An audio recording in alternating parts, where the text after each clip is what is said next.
IPL orange cap winners ആരൊക്കെയാണ്? എല്ലാവർക്കും അറിയാവുന്ന കാര്യമൊക്കെയാണ്. എല്ലാ വർഷവും ഇതൊക്കെ തന്നെ പരിശോധിക്കുന്നതല്ലേ. എന്നാലും പുതിയൊരു IPL സീസൺ തുടങ്ങുമ്പോൾ ഇതൊരു ഓർമ്മ പുതുക്കൽ കൂടി ആയിക്കോട്ടെ. നോക്കാം IPL ഓറഞ്ച് ക്യാപ്പ് വിന്നേഴ്സിന്. 2008 11 മത്സരങ്ങളിൽ നിന്ന് 616 റൺസോടെ ഓറഞ്ച് ക്യാപ്പ് നേടിയത് ഷോൺ മാർഷ് ആണ്. 2009 മാത്യു ഹെയ്ഡൻ ആണ് ഈ അവാർഡ് നേടിയത്. 12 മത്സരങ്ങളിൽ നിന്ന് 572 റൺസാണ് ഹെയ്ഡൻ അടിച്ചുകൂട്ടിയത്. 2010 നമ്മുടെ സച്ചിൻ തെണ്ടുൽക്കർ ഈ അവാർഡ് നേടി. 15 മത്സരങ്ങളിൽ നിന്ന് 618 റൺസ് ആയിരുന്നു സച്ചിന്റെ സമ്പാദ്യം. 2011 ക്രിസ് ഗെയില് ഓറഞ്ച് ക്യാപ്പ് നേടി. 12 മത്സരങ്ങളിൽ നിന്ന് 608 റൺസ്. 2012 ക്രിസ് ഗെയിൽ തന്നെ അത് തൂക്കി. 15 മത്സരങ്ങളിൽ നിന്ന് 733 റൺസ്.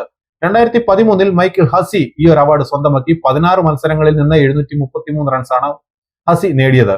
2014 ഉത്തപ്പയാണ് ഈ ഒരു അവാർഡ് നേടിയത്. 16 മത്സരങ്ങളിൽ നിന്ന് 660 റൺസ്. 2015 ഡേവിഡ് വാർണർ ഈ അവാർഡ് സ്വന്തമാക്കി. 14 മത്സരങ്ങളിൽ നിന്ന് 563 റൺസ്. 2016 വിരാട് കോഹ്ലിയാണ് ഈ നേട്ടം സ്വന്തമാക്കിയത്. 16 മത്സരങ്ങളിൽ നിന്ന് 973 റൺസ്.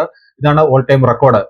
2017 ഡേവിഡ് വാർണർ ഈ അവാർഡ് സ്വന്തമാക്കി. 14 മത്സരങ്ങളിൽ നിന്ന് 641 റൺസ്. 2018 കെയ്ൻ വില്യംസനാണ് സ്വന്തമാക്കിയത്. 17 മത്സരങ്ങളിൽ നിന്ന് 735 റൺസ്. 2019 വീണ്ടും ഡേവിഡ് വാർണർ ഈ അവാർഡിലേക്ക് എത്തി. 12 മത്സരങ്ങളിൽ നിന്ന് 692 റൺസ്.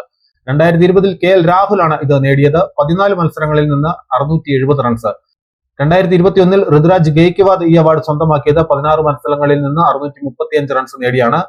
2022 ജോസ് ബട്ട്ലർ ഇത് നേടി. 17 മത്സരങ്ങളിൽ നിന്ന് 863 റൺസ്. 2023 ശുഭ്മാൻ ഗിൽ ആണ് നേടിയത്. 17 മത്സരങ്ങൾ 890 റൺസ്. 2024 വീണ്ടും വിരാട് കോഹ്ലി ഇതിലേക്ക് എത്തി. 15 മത്സരങ്ങൾ 741 റൺസ്. കഴിഞ്ഞ വർഷം 2025 സായ് സുദർശൻ ആണ് ഈ അവാർഡ് സ്വന്തമാക്കിയത്. 15 മത്സരങ്ങളിൽ നിന്ന് 759 റൺസ്. അപ്പോൾ ഇതാണ് എല്ലാ സീസണിലെയും ഓറഞ്ച് ക്യാപ്പ് നേടിയ താരങ്ങൾ. ഇനി ഈ സീസണിൽ ആരായിരിക്കും ഓറഞ്ച് ക്യാപ്പ് നേടുന്നത്? നിങ്ങളുടെ അഭിപ്രായം കമന്റ് ആയിട്ട് താഴെ രേഖപ്പെടുത്തൂ.